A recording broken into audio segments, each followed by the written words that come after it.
सारा भारत जानता है कि इस कड़कती ठंड में दिल्ली बहुत ही खूबसूरत लगती है।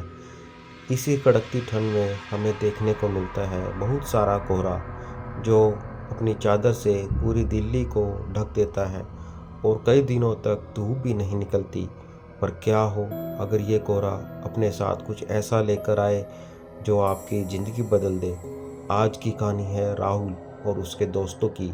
राहुल और उसके दोस्त इस बढ़ते कोहरे और ठंड से परेशान हो गए थे और कुछ समय के लिए दिल्ली से बाहर जाना चाहते थे। वे सभी दोस्तों के साथ हिमाचल जाने का प्लान बनाते हैं और 2 दिन बाद उन्होंने एक कैब बुक की और वह कैब सुबह 4 बजे अपने घर से निकल गए। राहुल और उसके दोस्त को लेने आया ड्राइवर बहुत ही खुशमिजाज का था। कुछ समय में उस ड्राइवर की दोस्ती उन सभी से हो गई थी। अब उन्हें घर से निकले हुए करीब 2 घंटे हो चुके थे। सुबह के 6 बज रहे थे और आसमान में अब भी अंधेरा छाया हुआ था। तभी गाड़ी में बैठे सभी लोगों को सामने एक घने कोहरे की चादर दिखाई दी। कोहरा इतना गहरा था कि उसके आगे रोड दिखाई ही नहीं दे रहा था। राहुल ने देखा कि उसका ड्राइवर, जो पहले बहुत मुस्कुरा रहा था और बातें कर रहा था, वह एकदम सीरियस हो गया। उसके चेहरे का मानो रंग ही उड़ गया। राहुल को लगा शायद ड्राइवर कोहरे में गाड़ी चलाने से डर रहा है। राहुल ने ड्राइवर के कंधे पर हाथ रखा और उससे कहा, टेंशन मत लो, धीमी स्पीड पर गाड़ी कोहरे से निकाल लेना। तभी उस ड्राइवर ने राहुल को देखा और कहा कि प्लीज़ कोहरे से निकलते वक्त गाड़ी की खिड़की को बंद ही रखना, कोई खोलने की कोशिश मत करना। ड्राइवर इतना डरा हुआ था कि राहुल और उसके दोस्तों की हंसी छूट गई। फिर उस ड्राइवर ने बताया कि वह जिस इलाके में है वहाँ कभी कोहरा नहीं आता और अगर कभी ऐसा कोहरा आता है तो वह अपने साथ एक छलावा, एक झूठ, एक माया लेकर आता है। राहुल और उसके दोस्तों को ड्राइवर की बात पर विश्वास नहीं हुआ और वह हंसने लगे और देखते ही देखते गाड़ी कोहरे के अंदर चली गई। कोहरे की चादर उनके उम्मीद से काफ़ी बड़ी थी। ड्राइवर धीरे धीरे गाड़ी आगे चला तो रहा था मगर किसी को भी आगे का कुछ दिख नहीं रहा था। अचानक ही बैठे गाड़ी में रीना को अजीब सी बेचैनी होने लगी। उसे बिल्कुल सांस नहीं आ रही थी और वह ड्राइवर की बात भूल गई और उसने अचानक गाड़ी का शीशा खोल दिया और गाड़ी से अपना मुंह बाहर निकाल लिया। खिड़की खोलते ही रीना को सांस आई, लेकिन अब कोहरा गाड़ी के अंदर आ चुका था। जैसे ही रीना ने गाड़ी के अंदर देखा तो उसके होश उड़ गए। गाड़ी रोड पर चल रही थी लेकिन उस गाड़ी में रीना के अलावा और कहीं नहीं था। वह बहुत डर गई थी। राहुल, ड्राइवर और उसका दोस्त तीनों ही गाड़ी से गायब थे। गाड़ी अपने आप ही चल रही थी।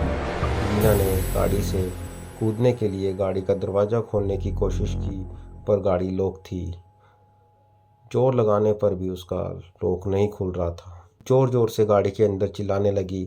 तभी कुछ देर में वह गाड़ी धीरे धीरे खुद ही रुक गई और गाड़ी का दरवाज़ा अपने आप ही अनलॉक हो गया। बिना कुछ सोचे समझे गाड़ी से नीचे उतर गई और बाहर भागने लगी, लेकिन उसे अपने आसपास कोहरे के अलावा और कुछ भी दिखाई नहीं दे रहा था। रीना चिल्ला चिल्ला कर मदद मांगने लगी। वह बहुत घबरा गई थी। तभी उस कोहरे में कुछ दूर पर एक काली परछाई देखी जो बहुत ही बड़े बड़े और भयानक आदमी की तरह लग रही थी। रीना उस आदमी की ओर देखने लगी, लेकिन उसने देखा कि वह परछाई के करीब पहुंच ही नहीं पा रही है। परछाई हमेशा उतनी ही दूर होती जितनी पहले थी। इससे पहले रीना कुछ समझ पाती, उसे महसूस हुआ कि उसके पीछे कोई खड़ा है। रीना अब इतनी डर चुकी थी कि उसके अंदर पीछे मुड़ने की भी हिम्मत नहीं थी। पर हिम्मत करके जब रीना ने पीछे देखा तो उसकी रूह कांप गई। रीना के पीछे एक लंबा साया था। लंबे काले साये को देखकर रीना पूरी तरह डर गई।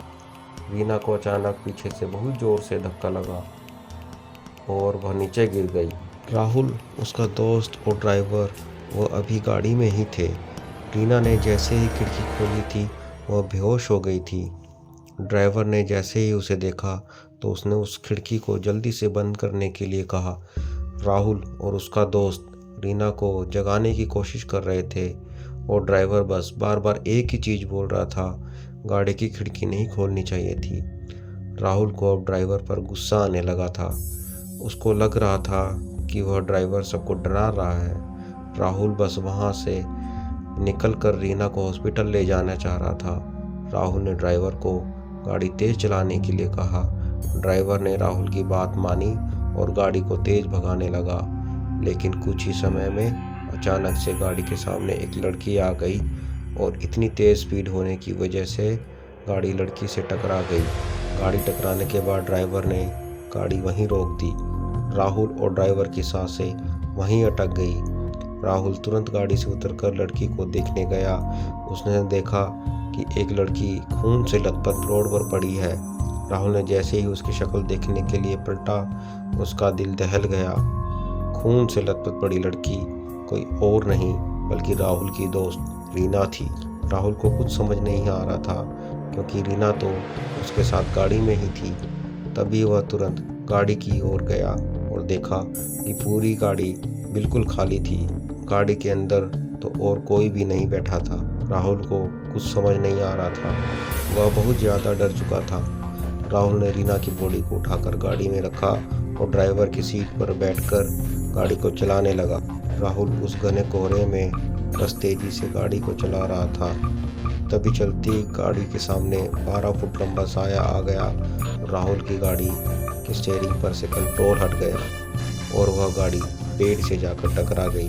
अगली सुबह उनकी गाड़ी एक पेड़ से टकराई हुई मिली, जिसमें वो ड्राइवर, राहुल और उसका दोस्त और वो रीना थी। वह चारों कोहरे की रात जिंदा तो बच गए, परंतु राहुल के सर पर चोट आने की वजह से उसका मानसिक संतुलन बिगड़ गया और रीना को इतना गहरा सदमा लगा कि उसे अब हर जगह वही काला साया दिखता था। अगली बार कोहरे में जाओ तो अपनी गाड़ी की खिड़की कभी मत खोलना। अगर आपको ये कहानी अच्छी लगी तो हमारे चैनल को सब्सक्राइब करना मत भूलना।